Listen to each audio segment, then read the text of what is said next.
ইয়ে মানে ও গিন্নি, গিন্নি, গিন্নি গো, একটু শান্ত হ, একটু কথাটা শোনো। না না, আমি আর কিচ্ছু শুনবো না। এক সপ্তাহ সময় দিচ্ছি, তার মধ্যে মহারানীর মতো ওই সীতাহার আমার চাই চাই চাই। আহ, কিন্তু গিন্নি ওটার যে অনেক দাম, আমার কি আর মহারাজের মতো অত টাকা আছে বলো? এই শোনো, তোমার কি আছে আর কি নেই তা আমার খুব ভালো করে জানা আছে, বুঝলে? কিন্তু গিন্নি, একটা কথা কান খুলে শুনে রাখো, এবারে যদি তুমি ওই সীতাহার আমাকে গড়িয়ে না দাও, আমি তাহলে চিরদিনের মতো বাপের বাড়ি চলে যাব। এই এই আমি বলে দিলাম। আচ্ছা ফাঁপড়ে পড়লাম আমি, কি যে করি। দূর, আর ভালো লাগে না।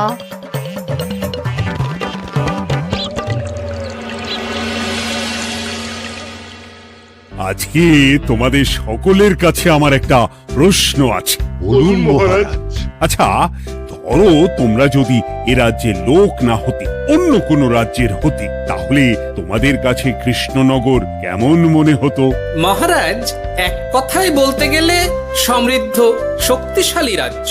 বেশ, তা হঠাৎ এমন প্রশ্ন মহারাজ? আসলে বেশ কিছুদিন ধরেই আমি একটা কথা ভাবছিলাম।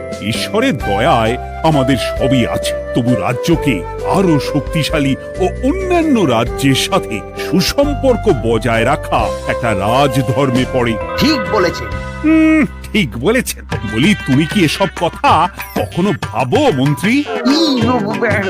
হ্যাঁ মানে আগে রোজ না, কিন্তু কখনো সখনো বোধহয় ভেবেছিলাম। কবে শুনি? ইয়ে ওই তো কিছুদিন আগে, ওই সেদিন। এটা ঠিক কোন সেদিনের কথা বলছেন মন্ত্রী মশাই? যেদিন আকাশে ওই দুটো সূর্য উঠেছিল? তোমাকে সবকিছুতে ফোড়ন কাটতেই হবে না গোপাল, হ্যাঁ? কি আর করি বলুন, আপনার কষ্ট যে আর সহ্য হয় না। যাই হোক, মুদ্রা কথা হলো, এসব কথা মাথায় রেখে এখন আমাদের কিছু করা উচিত। কিন্তু কি করা উচিত সেটা আমি ঠিক বুঝতে পারছি না। এই একটা করে রসগোল্লা খাওয়ালে কেমন হয়? এই, তুমি থামবে? মহারাজ, আমার কাছে একটা উপায় আছে। 10 দিনের একটা মিলন মেলার আয়োজন করলে কেমন হয়? খুব বাজে হবে। একটা মেলা কত ঝামেলার কাজ সেটা বোঝো? একেই কত খরচ, তার উপর আবার অনেক লোক। মোটেই না, এটা তো দারুণ বুদ্ধি দিয়েছো গোপাল। এমন কিছুই তো চাইছিলাম। ধুর, আর সবকিছুই আমার বিপক্ষে মনে হয়। দিনটাই খারাপ, আমি বরং চুপই থাকি। তাহলে সবাই শোনো, 1 সপ্তাহ পর কৃষ্ণনগর এক বিরাট বড় মিলন মেলার আয়োজন করছে, আর তার জন্য লোকজনকে নিমন্ত্রণ করার কাজ দেখবে গোপাল। যথা আজ্ঞা মহারাজ। আর মন্ত্রী, ভালো করে শুনে রাখো, মেলা প্রাঙ্গণ সাজানো, ঠিকঠাক নিরাপত্তা, এসব তোমার দায়িত্ব। আচ্ছা, কিন্তু বলছিলাম যে সবকিছু ভালো করে করতে গেলে খরচও তো। ওসব নিয়ে তোমাকে চিন্তা করতে হবে না। যত খরচই হোক আমাকে বলো, আমি দেব। আরে বাস, তো দারুণ ব্যাপার। এই ফাঁকে যদি কিছু আমারও লাভ হয়ে যায়, তাহলে গিন্নির গলার হারটার কিছু একটা করতে পারবো। বেশ, তাহলে প্রত্যেকে নিজেদের কাজ শুরু করে দাও।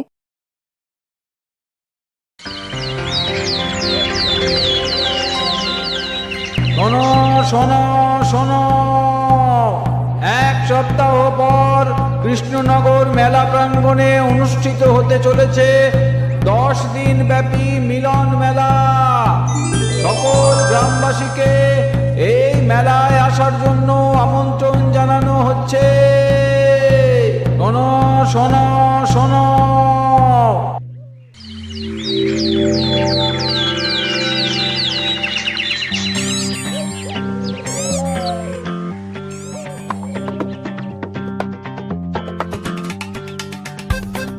বাহ বাহ বাহ, ঠিক যেমনটা চেয়েছিলাম তেমনটাই হয়েছে। আর এসব কিছুর জন্য আমি গোপালকে ধন্যবাদ জানাতে চাই। কি যে বলেন মহারাজ, এই কৃষ্ণনগর তো আমার নিজেরই পরিবার। সেসব আমরা খুব ভালো করেই জানি গোপাল। আদিক্ষেতা একেবারে উতলে পড়ছে, এসব দেখে গা জ্বলে যায়। তোমার এই এত ভালো বুদ্ধি দেওয়ার জন্য আমি তোমাকে 50টি স্বর্ণমোহর উপহার দিতে চাই। এটা কি হলো? এরকম হলে কিন্তু আমি খেলবো না। কেন মন্ত্রী, তোমার আবার কি হলো? আমিও তো মেলার আয়োজন করেছি, তাহলে গোপাল একা কেন উপহার পাবে? সে তো মেলার জন্য অনেকেই কাজ করেছে, কিন্তু আসল বুদ্ধিটা তো দিয়েছে গোপালই। মন্ত্রী মশাইয়ের বোধহয় খুব হিংসা হচ্ছে। ঠিক আছে মহারাজ, আপনি বরং এই উপহার সকলের সাথে ভাগ করে দিন। না গো, কোনো ভাগ চাই না, তোমার উপহার তুমিই রাখো। যত সব।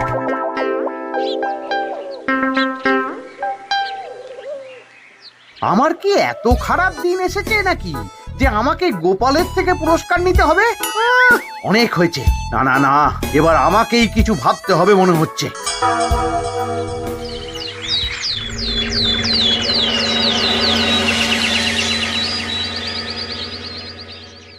আমার আমার সব শেষ হয়ে গেল গো, সব শেষ হয়ে গেল। এবার এবার আমার কি হবে? মহারাজ, মহারাজ কিছু একটা করুন, মহারাজ কিছু একটা করুন।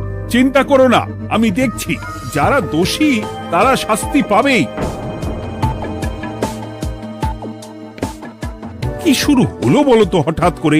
এত বড় বড় চুরি ডাকাতি হয়ে গেল, অথচ কেউ কোনো টেরই পেল না। হ্যাঁ মহারাজ, আসলে রাতের বেলা যখন সবাই ঘুমিয়ে থাকে তখন এই চুরি ডাকাতিগুলো হয়, তাই কেউ কোনো শব্দ পায় না। ভালো করে অনুসন্ধান করো, যে বা যারা এই কাজ করছে তাদের যত তাড়াতাড়ি সম্ভব ধরে ফেলতে হবে, নইলে তো আমাদের প্রজাদের অনেক ক্ষতি হয়ে যাচ্ছে। হ্যাঁ মহারাজ, আপনি কোনো চিন্তা করবেন না। কোথায় আনন্দ করে সব প্রজারা মেলা ঘুরবে তা নয়, আবার এই উটকো ঝামেলা। একটা কথা বলছি, কিছু মনে করবেন না। আসলে এই ঝামেলার কারণ হলো গোপাল। আমি ঠিক জানতাম কোনো না কোনো ভাবে আপনি আমাকে দোষ দেবেন। সত্যি তো, এসবের সাথে গোপালের কি সম্পর্ক? ওরই তো সম্পর্ক আছে মহারাজ। মেলা শুরু হলো আর তার সাথে চুরি ডাকাতিও। আর যদি গোপাল মেলার বুদ্ধিটা না দিত তাহলে রাজ্যে এত চুরি ডাকাতিও বাড়তো না। মানছি মন্ত্রী মশাই, মেলার বুদ্ধিটা আমার, কিন্তু মেলার নিরাপত্তা রক্ষা তো আপনার দায়িত্ব ছিল। যদি মেলা থেকেই এই ঝামেলা শুরু হয় তাহলে তো আপনার কাজেও ফাঁক আছে। মুখ সামলে কথা বলো গোপাল। আহ, তোমরা একটু থামবে? এখন নিজেদের মধ্যে ঝামেলা করার সময় নয়। সবাইকে একসাথে কাজ করে আসল চোর ডাকাতদের ধরতে হবে, তারপর বোঝা যাবে কার দোষ ছিল আর কার নয়। আগে মহারাজ।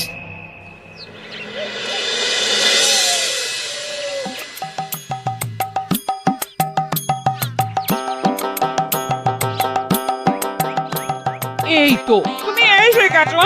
তাড়াতাড়ি মুখ হাত ধুয়ে বসো, তোমার জন্য একটা জিনিস এনেছি। বলো কি জিনিস? আরে আরে একটু অপেক্ষা করোই না, আমি আনছি। হ্যাঁ বেশ, আনো তাহলে। এই নাও, খাও। মিষ্টি দই। হ্যাঁ গো, খেয়ে দেখো তো কেমন। দারুণ সুন্দর স্বাদ তো গিন্নি। কোথা থেকে এনেছো? ভালো, মেলা থেকে এনেছি। ও জানো, বিনা পয়সায় গো। বিনা পয়সায়? তা কে দিল শুনি? আরে সুজন দইওয়ালা, বড় ভালো ছেলে। শুধু আজ নয়, ও রোজই মানুষকে ভালোবেসে না বিনা পয়সায় দই খাওয়ায়। হ্যাঁ বাবা, বেশ অবাক করা কাণ্ড। আসলে সুজনের দেশের বাড়িতে অনেক জমি জমা, গরু মোষ আছে।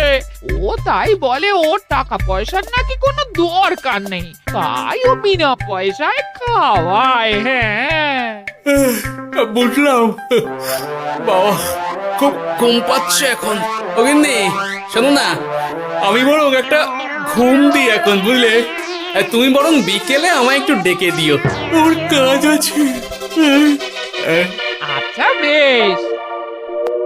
তোমাদের জন্য সেটাই ভালো, কারণ এমনিতেই মহারাজ চোর ডাকাত ধরার জন্য প্রহরীর ব্যবস্থা করছে পুরো রাজ্যে। না না না, সে নিয়ে আপনি চিন্তা করবেন না।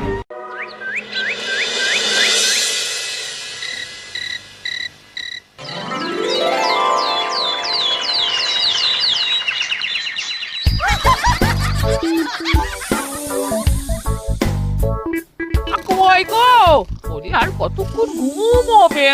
সকাল তো হয়ে গেল। সে কি গিন্নি, সকাল?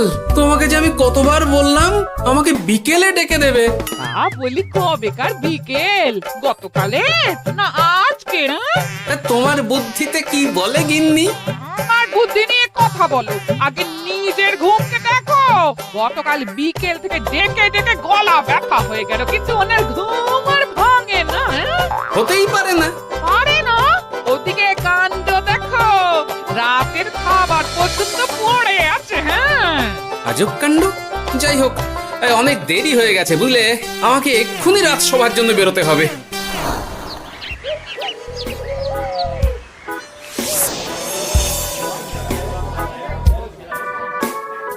বাবা, এত ভিড় কি আছে এখানে? একটু কাছে গিয়ে দেখি তো। সত্যি সত্যি ভাই সুজন, তোমার হাতে জাদু আছে। এত সুন্দর মিষ্টি দই, এ স্বাদ ভোলার নয় ভাই। আচ্ছা, তাহলে এই হলো সুজন দইওয়ালা। ভালো মিষ্টি দই আছে, নেবে নাকি গো? পয়সা লাগবে না। জানি তো, সত্যি দারুণ স্বাদ এই দইয়ের। আমি খেয়েছি তো। তবে আজ নেব না গো, কাল এসে নিয়ে যাব। আচ্ছা আচ্ছা আচ্ছা।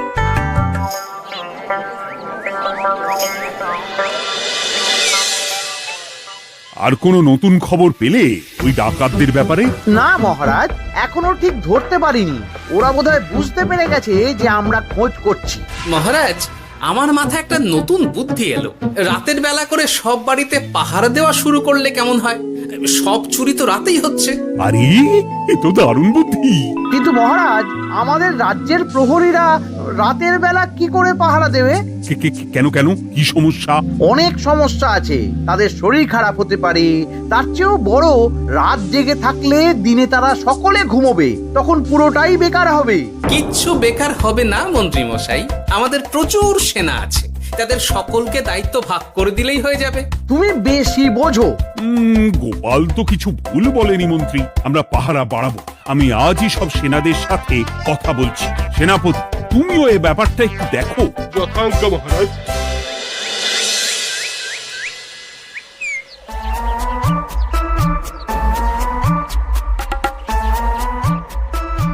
চোর ডাকাতদের ধরার জন্য যদি একটা সূত্রের হদিশ পাওয়া যায় তাহলেই কেল্লা ফতে, কিন্তু সেটাই পাওয়া যাচ্ছে না বলেই এত সময় লাগছে। আরে, ওটা মন্ত্রী মশাই মনে হচ্ছে না?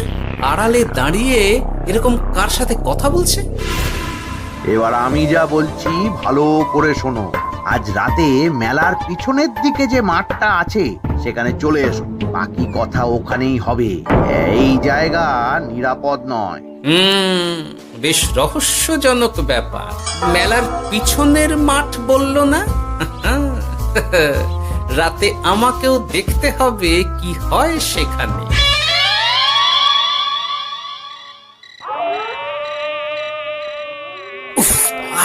কি মশা রে বাবা, কখন থেকে দাঁড়িয়ে আছি, মন্ত্রী মশাইয়ের পাত্তা নেই কেন?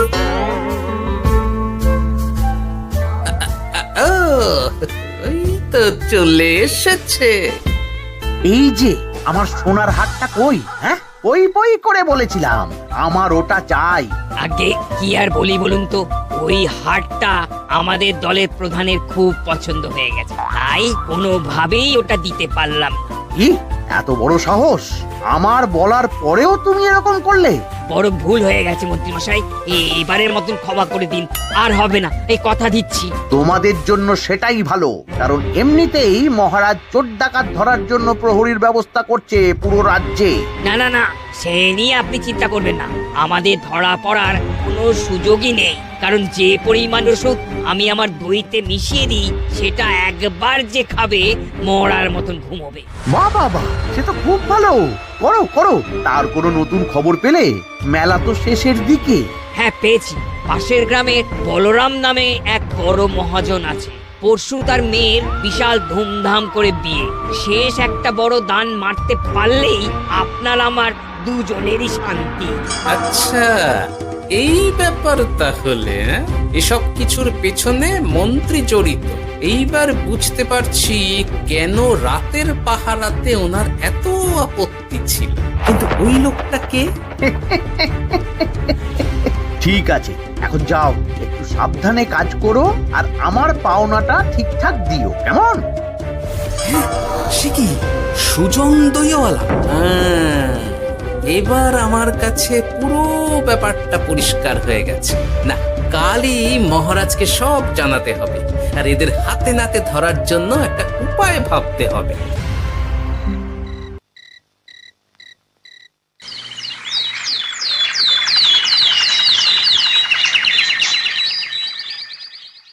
আরে এসো এসো, তোমার জন্যই তো অপেক্ষা করছিলাম। কি এমন জরুরি কথা আছে যে একান্তে দেখা করতে চাইলে? কোন মুখে বলি মহারাজ, সর্ষের মধ্যেই যখন ভূত তখন আর কি। মানে একটু খুলে বলো তো কি হয়েছে? আমাদের রাজ্যের এই এত বড় বড় চুরি ডাকাতির পিছনে কারা আছে সেটা আমি জানতে পেরে গেছি মহারাজ। হ্যাঁ, এ তো দারুণ খবর। তাহলে আমরা এখানে কি করছি? এখনই তাদেরকে গিয়ে বন্দি করি? না মহারাজ, আমাদের হাতে কোনো প্রমাণ নেই, তাই ওইভাবে বন্দি করতে পারবেন না। কেন বলো তো, কারা আছে পেছনে? সেটা আপনি নিজের চোখেই দেখে নেবেন পরে। তবে এটা জানিয়ে রাখি, আমাদের মন্ত্রী মশাইও যুক্ত আছেন। কি? আমাদের মন্ত্রী? এত বড় বিশ্বাসঘাতকতা! আমি এখনই নিজের হাতে ওকে বন্দি করতে চাই। না না না না মহারাজ, সেটা করলে বাকি ডাকাতদের ধরতেই পারবেন না। তাহলে উপায়? আমি জানতে পেরেছি এই ডাকাতদের পরের নিশানা হলো পাশের গ্রামের বলরাম মহাজনের বাড়ি। বলরাম মহাজন? কাল তোর মেয়ের বিয়ে, আমাদেরও তো নিমন্ত্রণ আছে সেখানে। তাহলে তো আরোই সোনায় সোহাগা। শুনুন মহারাজ, আমার মাথায় দারুণ এক বুদ্ধি এসেছে। সে কি? হ্যাঁ, আপনি কোনো চিন্তা করবেন না, আমি শুধু যা বলছি সেটা করুন, বাকিটা আমি সামলে নেব। তবে দেখবেন যেন মন্ত্রী মশাই এসবের কিচ্ছুটি টের না পায়। বেশ বেশ বেশ।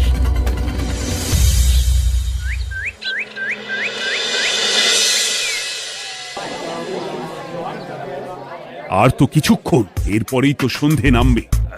তোমার সবকিছু তৈরি তো? হ্যাঁ মহারাজ। আরে মহারাজ আর গোপাল কানে কানে এত কি কথা বলছে, আমাকেও জানতে হবে সেটা। ওই যে আসছে মরকটটা, আমার আর ওকে এক মুহূর্ত সহ্য হচ্ছে না। মনে হচ্ছে গুদুম গুদুম করে ওর মাথায় গাঁটটা মারি।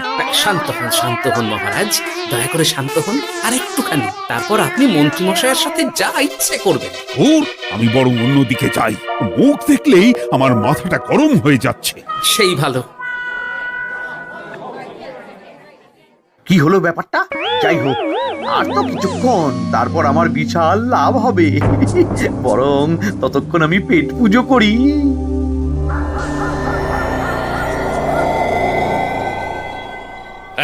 যা যা দামি জিনিস আছে সব দিয়ে দে। এই তো খেলা শুরু। এবার আর আমায় পায় কে? ও বাবা, এরা আবার কারা?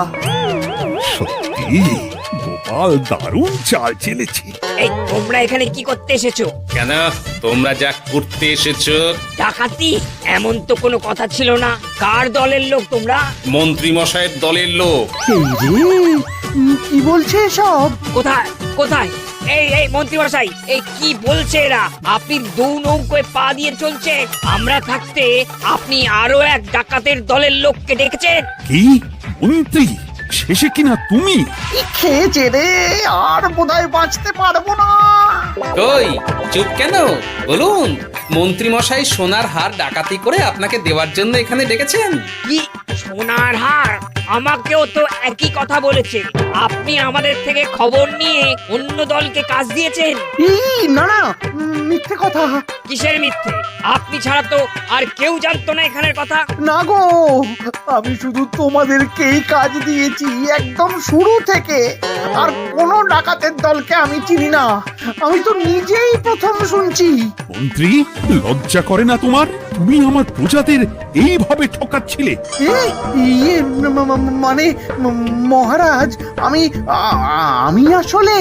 অনেক হয়েছে মন্ত্রী মশাই, আপনি ধরা পড়ে গেছেন। প্রহরী, বন্দি করো সবাইকে, আর মন্ত্রীকেও। আমাকে ক্ষমা করে দিন মহারাজ, আমি ইচ্ছা করে এটা করিনি। আসলে আমার গিন্নি কদিন ধরেই মহারানীর সীতাহারের মতো দেখতে হার বায়না করেছে। তার জন্য তুমি নিজেদের লোকেদের থেকেই চুরি করবে? আর কি করব বলুন, এক সপ্তাহের মধ্যে হার না দিলে বাড়ি ছেড়ে চলে যাবে বলেছে। তাই আমি এখন আপনি যেটা করেছেন সেটা যদি আপনার গিন্নি জানতে পারে তাহলেও বাড়ি ছেড়ে চলে যাবে। শাস্তি তো তোমাকে পেতেই হবে মন্ত্রী। আয়, কে আছো? শোনো, মন্ত্রীকে মুখে কালি মাখিয়ে গাধার পিঠে বসিয়ে সারা রাজ্য ঘোরাও, এটাই ওর যোগ্য শাস্তি। আর গোপাল, তোমার বুদ্ধির প্রশংসা করতেই হয়। তোমার পুরস্কার আমি কাল রাজসভায় দেব। দূর দূর, জীবনে বিয়ে করাই ভুল হয়েছে আমার।